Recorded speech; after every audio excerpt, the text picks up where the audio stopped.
Hello and welcome back to the Video Essay Podcast. I'm your host, Will DeGravio. Today's episode is the latest in our ongoing collaboration with the SNSF project, The Video Essay, Memories, Ecologies, Bodies, featuring researchers from USI Lugano and the Locarno Film Festival, and led by Kevin B. Lee, Evelyn Kreutzer, and Johannes Binotto. Today's episode features a conversation moderated by Kevin, the first voice that you hear, on the creation of a group of video essays for the spring edition of the Locarno Film Festival.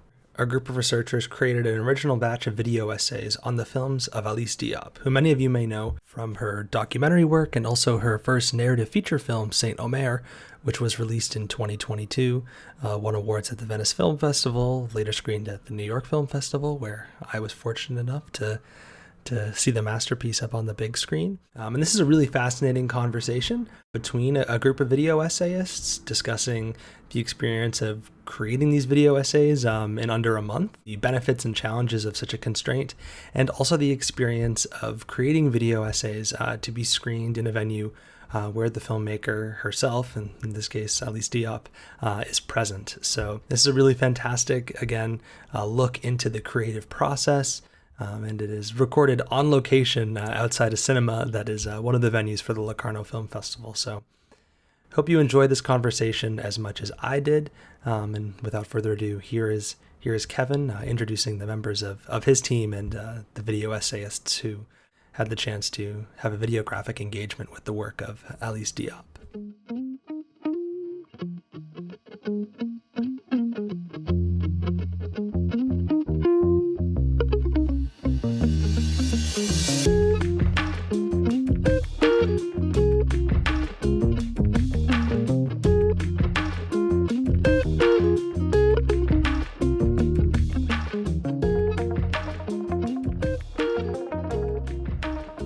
Out there, we're sitting just around the corner from the Cinema Rialto here in, well, it's technically Moralto, but it's right next to Locarno. It's one of the venues of the Locarno Film Festival, and we just came out of a program of films by Alice Diop that's who's being celebrated this weekend in the L'Immagine della Parola. And the four of us have each made a video essay as part of this weekend celebration of her films. Also, Evelyn Kreutzer and Johannes Binotto, who could not be here today, but the four of us, I think we'll have a lot to talk about. So let's just go around and introduce ourselves. Libby, you want to go first? Hi, I'm Libby Gills. I'm a postdoctoral researcher here at the Università della Svizzera Italiana in the future of cinema. Hi, my name is Maureen de Dardel. I'm a doctoral student at ETH Department of Architecture and member of the SNF project, the video essay Memories, Ecologies, Bodies. Hi, I'm Silvia Cipelletti. I'm a doctoral researcher at the Accademia di Architettura Università della Svizzera Italiana, and I'm also part of the project. Okay, and I really appreciate that you pronounce the name of our university better than I can, so everyone can hear it legitimately pronounced. So thanks to the programmer of L'Immagine della Parola, Daniela Persico, who arranged for the films of Alice Diop to be made available to make video essays. And there were two feature films and a short film that we got to work on, and each of us worked on a different film by her. So I guess just to start, we can talk briefly about each film, just for those who aren't familiar with these films, and then also how it prompted you or inspired you to take your approach to the video essay that you made. So maybe Sylvia, you go first, because you worked on the earliest film that's included in this program by Alice Diop. Yes, I worked on Vers la tendresse, which is a documentary film that Alice Diop directed in 2016. And the main theme behind the film is there's this four men that live in the suburb of Paris, and they describe to the director who is interviewing them their relationship to their own masculinity and the way masculinity and men are expected to act and portrayed by society. Yes, the film is about masculinity. Some might say toxic masculinity. And we actually, this was one of the 2 films that we taught to our students in the Academia di Arquitectura, the video essay class that we have. And it was a bit confrontational to present this subject matter and these guys just talking about how they treated women as objects, but then to go from there into new possibilities for how men can relate to their own sexuality and their own feelings. But how did you approach the subject matter for your video essay? Exactly. As you said, this film is very much about toxic masculinity, but also about a confrontation between genders and between masculinity and femininity, and also very much about approaching tenderness. And that became eventually the main idea behind my videographic approach towards this film. At the beginning, my first intention was to identify, expose, and extend to in some way the borders that I found myself crossing while watching the film. And so this was my first step. I was really looking for these moments of confrontation within the screen, these moments of confrontations between genders and between the protagonists and the rest of the people surrounding them. If I can describe it, there are basically 3 moments that you look at. There's this moment where one of the protagonists, who's a Frenchman of African descent, is like looking out, and then it cuts to there's a shot of a young white woman walking down the street. And so in the film, there's a cut between his gaze and her face as she's walking down the street, which is rather confrontational because it raises all these questions about, love, attraction, male gaze, but also, interracial or intercultural romance. And what you do is you slow down this moment, and then you create a longer pause between his gaze and her face, almost as a kind of separation. And I found this really interesting. Could you tell us a bit about what you were thinking in doing this? Yes, so what I really tried to do is I was really trying to materialize these invisible borders that I felt were at the same time very tangible in the film. And as I was thinking of, audiovisual videographic ways to manifest these borders, I really thought about colors and about time, and this is the reason why I apply this color filter, this blue color filter, which very much relates to this kind of synesthetic idea of videographic blues, if it makes any sense. Videographic blues? Yes. Like blues music, or? I guess it's more of a feeling, of a longing that it's very melancholic, but at the same time it has hope. And blue is understood to be a color that not necessarily communicates warmth, but at least it did help me process these moments in the film, and by dilating the time and giving them more space, even relating to this first episode that you talked about. I didn't in the end I didn't really focus so much on the confrontation between or just like the male gaze or the interracial distance, but I really wanted to dwell this space of longing that has so many layered embedded meanings. And then, as you mentioned, together with the color filter, the slowing down of the scene also gave me this space of processing, and just like not kind of like the opposite of diminishing all these different feelings that we also kind of embody. Yeah, so Sylvia, you use this slow motion and slowing down effect. Marine, I think you use a technique of stillness in your video essay, which is about the film Nu, the documentary from 2021 that was an award-winning film at the Berlinale when it was released. yeah, it's not an easy film to summarize, I suppose. So I'm actually curious to hear you try to give a short summary of what the film is about. Thanks, Kevin. Yes, I'd say that the movie, I think the desire for the movie arose in 2015 in critical time, especially in Paris. And Alice Diop explained that she was questioning the meaning of being a people or being a part of a people, which is what the title Nous, which translates to we or us, refers to. And so she crosses Paris, basically following the subway line of the RER-B, which crosses very or highly symbolic places also. So that's also part of the whole dramaturgy of the movie, I'd say, and tries to explicit or make this tension explicit between these worlds that don't really belong together somehow, or she's questioning whether they do and to which extent they do.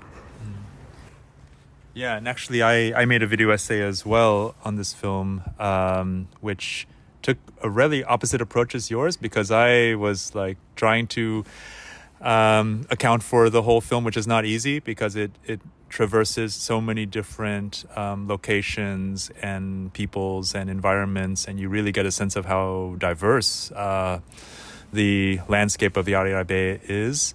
And at the same time, I was trying to trace an kind of essayistic line of thought that I ascribe to the film. Like the film I see as an essay film and not just a documentary. So what kind of argument, what kind of stream of consciousness emerges from following this movie? So I definitely, what I did is I mapped out, or I looked for key moments that I could link together across the film. I'm not entirely sure how successful it was, but I was able to find some key anchor moments where Alice Diop herself gives a clear line of like what it is that she is searching for.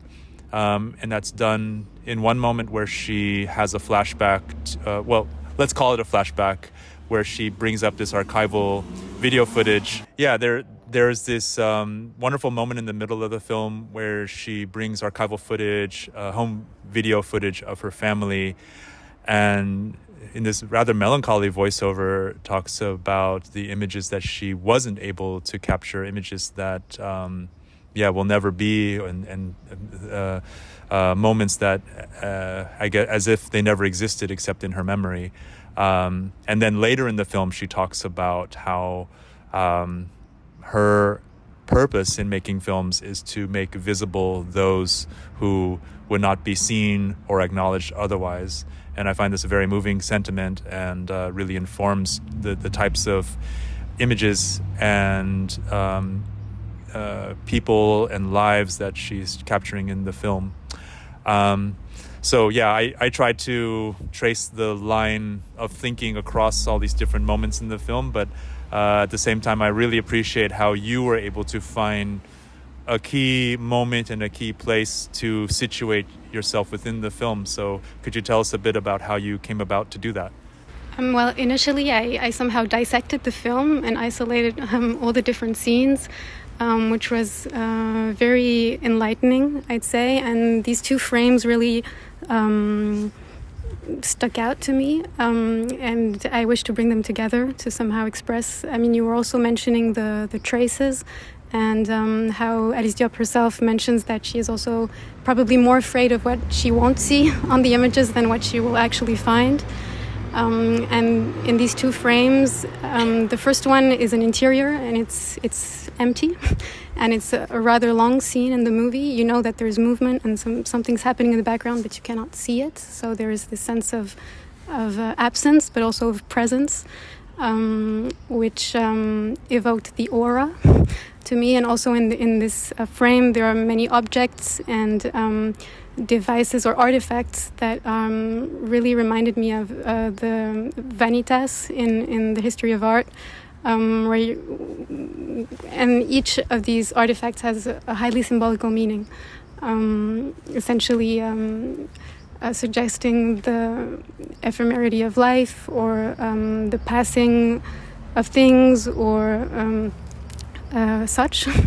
But also the question of the presence and the absence, and somehow how you can bridge both, and the sense of the otherness, and how you experience it. And I identified, I think, maybe two things: both the animals that are somehow very present but also absent in the movie, and also the figure of the child at some point, especially in the end.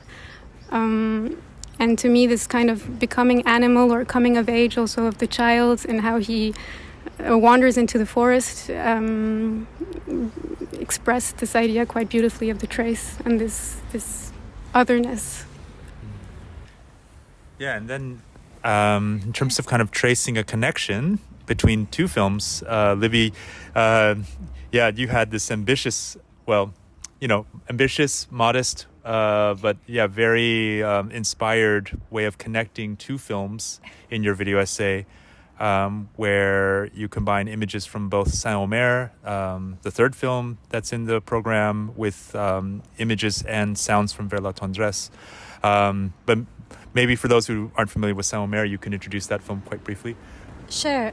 Saint-Omer is a film from 2022 about motherhood. The film has two protagonists. One is a woman on trial for killing her child, and the other is a woman who is watching the trial and who begins to confront her own wounds related to motherhood as well.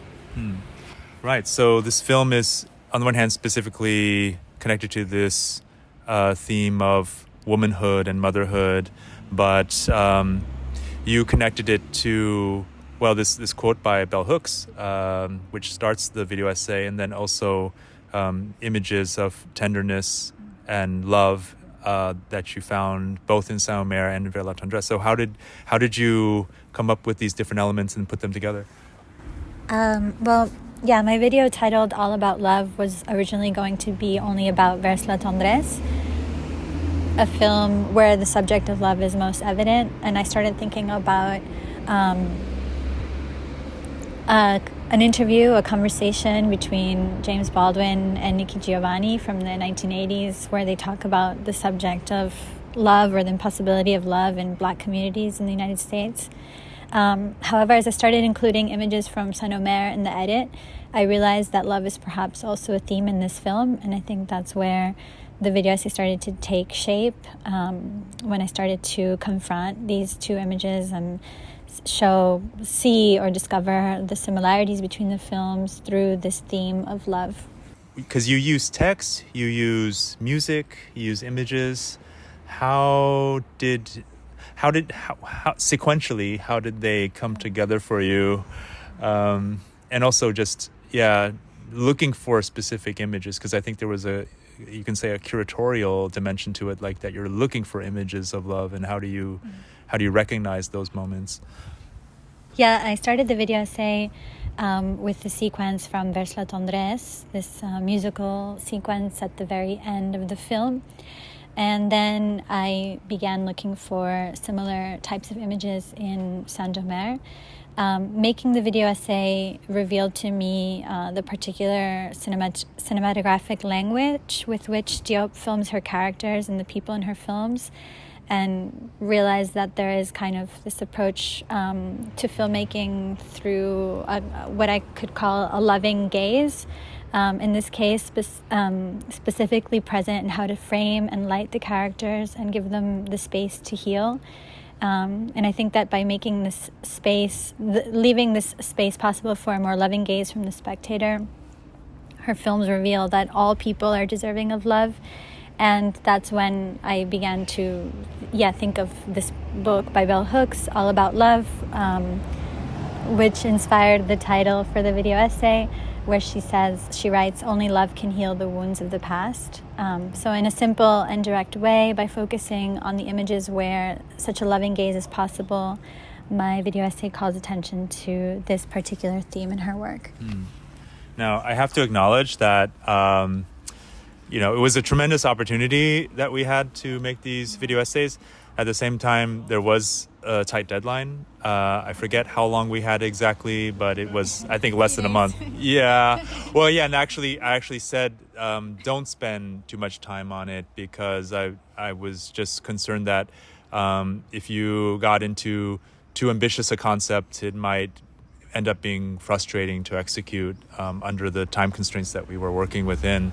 And it might be better just to come up with a simple idea, like a simple prompt, and just follow that in just 2 or 3 days of work, and just see how far that takes you. So that in some ways it was more experiment than what might be called a video essay, at least for those who are used to thinking of video essays as what they see on YouTube. But I'm actually just curious how it was for you to work under these very precise, maybe constrained, but hopefully in some ways strangely liberating conditions. Anyone want to respond to that?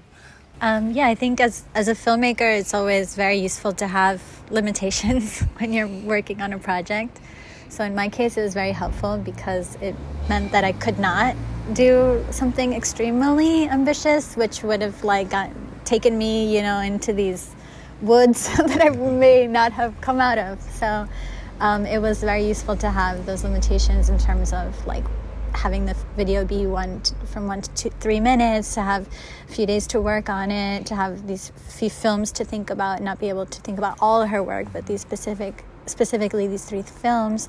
And then also the fact that they were, just technical things, like the subtitles were embedded in the video, so that meant that I had to work with the image in a different way. And all of these things, I think, gave shape to the project and to making something more simple, direct, and concise, I think. Yes, I agree in terms of how having such a limited amount of time, and also a time constraint in terms of the duration, I guess to me it provides a certain specific quality that makes up for both a certain directness, but also exposing my own vulnerability as a video essayist, as a filmmaker, because having very little time to me meant really kind of diving into this tectonic of really just unveiling what has impressed me from the film, which is in a way a very kind of direct subconscious process, and then putting together an output which would be less than 3 minutes, edited in 1 day, I guess also exposes some kind of videographic vulnerability, to quote this fantastic manifesto essay by Johannes and Evelyn that are not here with us, but they are reminding. In my case, I think learning to deal with time, especially with a time-based media such as film, and having such a time constraint was really interesting.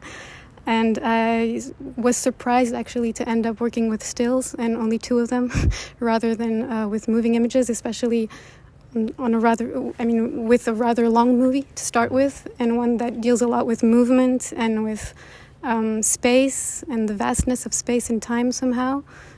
And it was very interesting. I think it was only possible with such a constraint. It probably wouldn't have resulted in the same thing in different circumstances. Yeah, I think this is your first video essay that you made, right? So tell us a bit about that. What was it like to make your very first video essay? Very humbling, especially surrounded by such skilled essayists and filmmakers, but very enivrant, you would say in French. So somehow inspiring and very. It feels like the beginning of something. Even in the case of that movie, I was also a bit intrigued at first, because in the end, in the dialogue, she quite explicitly states herself what she's trying to achieve with the movie. So there was it wasn't really up to us to try to extrapolate or to somehow recreate some subliminal meaning, because it was all there and it was quite bare and quite beautifully said and expressed in image and words. And so finding my way around it and trying to say something else about it, but going in that same direction, it really inspired more. And somehow it hasn't left me yet, so who knows? Yeah, that's an interesting point about how you find your own position within a film that is so fully realized as hers. And I think this question gets even more intense because this evening, Libby and Evelyn, you'll have your video essays presented in this screening, like right before the film of Saint-Omer, with Alice Diop in the audience. And then tomorrow, Marine, you and I will have our video essays on Nu presented in front of the screening of that film, also presumably with Alice in the audience. So, yeah, maybe did that cross your mind that you were making this video essay with the potential of it being presented in front of the filmmaker? Did that affect your thinking at all? Well, A, that it's going to be on a big screen and not, these video essays are produced primarily for a screening series and not for the internet. I mean, and we'll see if they become available online. I hope they can. And then second, that they would be presented in front of the director. Did that affect your thinking at all? Yeah, of course. I mean, it's the first time that I make a video essay where the first time that it will be screened will be with the filmmaker present. Usually making video essays, the filmmaker is not necessarily even aware of what you're doing. So it was definitely at the beginning a little intimidating to think about that, because of course you don't know how the filmmaker is going to receive the work or see it or what they're going to think. But then I kind of forgot about that and just kept working, kept going, and try not to get too influenced by that idea. But it is an extreme honor and privilege to be able to make a video essay with her work and to be able to screen it with her films. It's a real honor. I think it is a huge honor, absolutely, and rather intimidating, but at the same time I think it's quite beautiful to see how the work of someone can somehow ripple and generate so many different things, so many different outcomes and ideas, essentially, and how it lives on somehow. And I'm very curious to see, or I would be curious to know what her reactions to those works would be and how she feels about them, and if what the relation, between the original and the derivatives is somehow for the original author. Yeah, but it's interesting that she herself actually uses found footage in her movies, both the home video footage of her family, and then also in Saint-Omer, there's a rather long sequence that just uses footage from the Pasolini film on Medea. And Libby, you and I had the honor of interviewing her about, different things, but also you asked her the question about how she used found footage. And what do you remember from her answer as thinking about Alice Diop herself as a videographic filmmaker and her use of found footage? Well, in the case of Medea, she spoke about this question also of mythology. And in general, in her work, we see a desire to put Black bodies and Black voices in the center of her films, and I think that this is something that she sees has been lacking in film history, in the film canon. So taking these films like Medea and the Marguerite Duras film is also in Saint-Omer, taking these films and really thinking about them through the lens of Blackness, I think, is really part of her work, and that's what I remember most from her interview as well. And then Sylvia, we also had a really special opportunity to use Vers la Tendresse and Saint-Omer to teach our students how to make video essays. And for some of them, it was the first time they had made video essays, so using this material.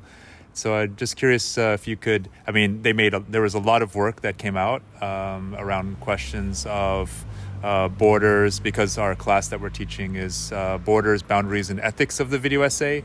And so what it meant to be working with someone else's material, dealing with such sensitive topics and life situations, and using it as a basis for their own expressions and explorations through the audiovisual. But what would you say that you took from seeing what the students made with Alice Diop's films? Yes, this also brings me back to the previous question about how we feel about Alice being here with us, like in our video essays, like next to us, and I think that had a very powerful role also in our teaching, with presenting our students with her work, and I guess that both our students and myself, although our video essays were not screened at her presence, so there was not this kind of direct confrontation, but still I feel like Alice Diop has been a character for all of us. We have, and that's probably one of the qualities of the videographic practice that I can feel, also being at an early stage of learning how to approach this medium, is that it really puts us in direct contact with the author. It gives us the opportunity to really